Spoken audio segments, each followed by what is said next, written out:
हरिओम। हाँ तो भैया बाल यूरोप में समाजवाद का आज हम लोग दूसरा टॉपिक पढ़ेंगे, रूसी क्रांति। आप देखेंगे कि रूस में क्रांति का आगाज कैसे हुआ, रूस में किस प्रकार से क्रांति हुई। यहाँ 20वीं सदी के आरंभिक समय में यहाँ जो क्रांति हुई और राजतंत्र को जड़ से उखाड़ दिया गया। इसमें 1917 की क्रांति, अक्टूबर 1917 की क्रांति, 1905 की क्रांति, खूनी रविवार जिसको कहते हैं, इन सभी विषयों पर हम लोग चर्चा करेंगे। सबसे पहले हम लोग इस रूसी क्रांति के अंतर्गत देखेंगे रूसी साम्राज्य।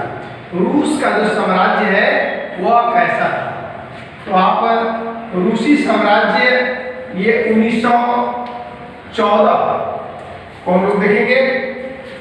रूस और उसके पूरे साम्राज्य पर 1914 में जार निकोलस द्वितीय, वहां का जो शासक था वह जार निकोलस था।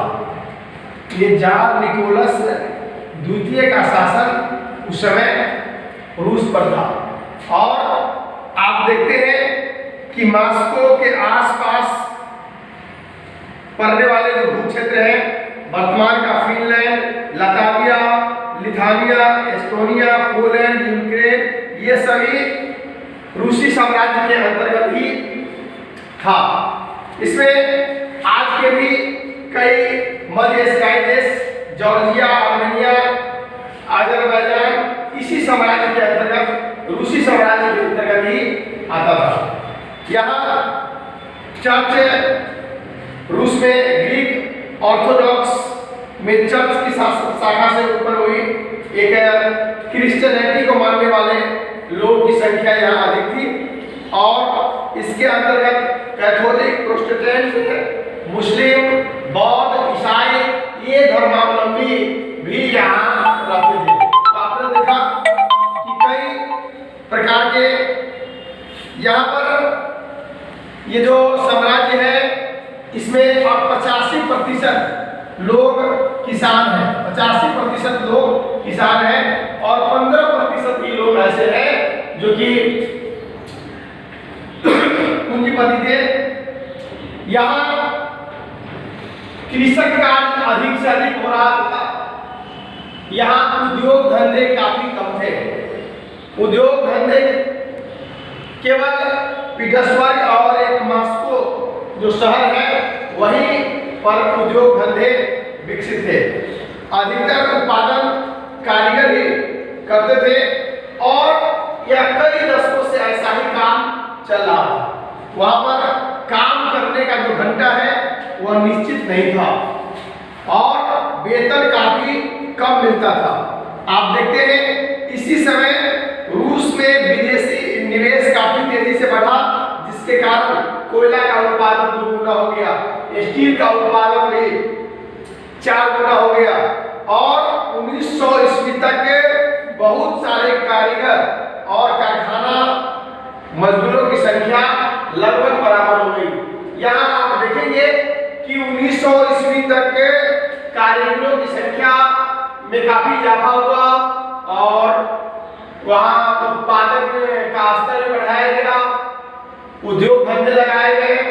ये सभी ये 2 शहर है मॉस्को और पीटर्सबर्ग, यहाँ पर काफी अधिक देखने को मिला। अधिकतर जो कारखाने हैं वो उद्योगपति अपने निजी संपत्ति से मतलब निजी उनका उद्योग था और वहां मजदूरों को न्यूनतम वेतन दिया जाता था। यहाँ काम का पाली का कोई निश्चित नहीं था। 12 घंटे, 15 घंटे, 18 घंटे काम भी करने पड़ते थे और फैक्ट्री का जो इंस्पेक्टर था, जो निरीक्षण करता था, वे निरीक्षण करते थे लेकिन बहुत उससे कोई फर्क नहीं पड़ता था। यहाँ आमतौर पर 10 से 12 घंटे लोगों को काम करना ही पड़ता था और उनके लिए विशेष कोई व्यवस्था नहीं थी। रूसी और फ्रांसीसी क्रांति के पूर्व में ऐसे ही समानता आप देख सकते हैं। एक सामाजिक स्तर दूसरे सामाजिक स्तर में बटे हुए हैं। कुछ मजदूर जो कि अपने मूल गांव से ही संबंध स्थापित किए हुए हैं, गांव में ही रहते हैं और गांव से ही सारा देख रेख करते हैं। कुछ लोग ऐसे हैं जो कि कुछ समय के लिए कारखाना में काम करते हैं और कारखाना से फिर पर्व त्योहार के समय अपने गांव को चले जाते हैं और गांव में रह करके अपना जीवन यापन करते हैं, अर्थात वो गांव से बंधे हुए हैं। कुछ लोग पूर्ण रूप से शहर में ही रहते हैं और शहर के ही हो चुके हैं। आप देखेंगे कि 1914 ईस्वी में वहाँ महिला भी फैक्ट्री में काम कर रही थी और महिलाओं की संख्या लगभग 31% महिला उस समय फैक्ट्री में कार्य कर रही थी, जो कि महिलाओं को पुरुष की अपेक्षा कम वेतन दिया जाता था। 1/4 1/3 वेतन महिलाओं को दिया जाता था। सामाजिक स्तर पर उच्च वर्ग और गरीब वर्ग अर्थात धनी और गरीब में काफी अंतर था। ये अंतर कभी समाप्त होने वाला भी नहीं था।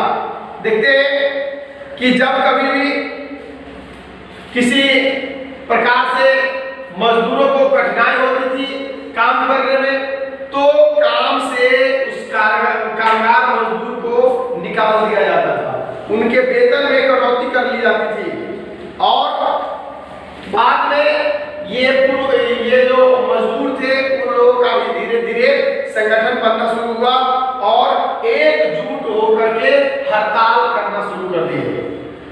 देखते हैं 1896-97 के बीच 1896-97 के बीच ऐसा ही हुआ है, जो कि कपड़ा उद्योग में, धातु उद्योग में बहुत सारे हड़ताल इस प्रकार के आप देख सकते हैं। यहाँ देहात के ज्यादातर भूमि किसान उस पर खेती करते हैं। बहुत सारा जो जमीन है चर्च के अधीन है। मजदूर की तरह किसान भी बटे हुए हैं। किसान बहुत धार्मिक स्वभाव के और इक्का दुक्का अपवाद को छोड़ करके आप देखते हैं कि कुछ सामंतों के यहाँ, नवाबों के यहाँ कुछ को सम्मान मिलता है और शेष को का उस रूस में शोषण ही किया जाता है। इस प्रकार से आपने रूस की सामाजिक संरचना को देखा। अगले टॉपिक में हम लोग रूस में समाजवाद को देखेंगे। धन्यवाद।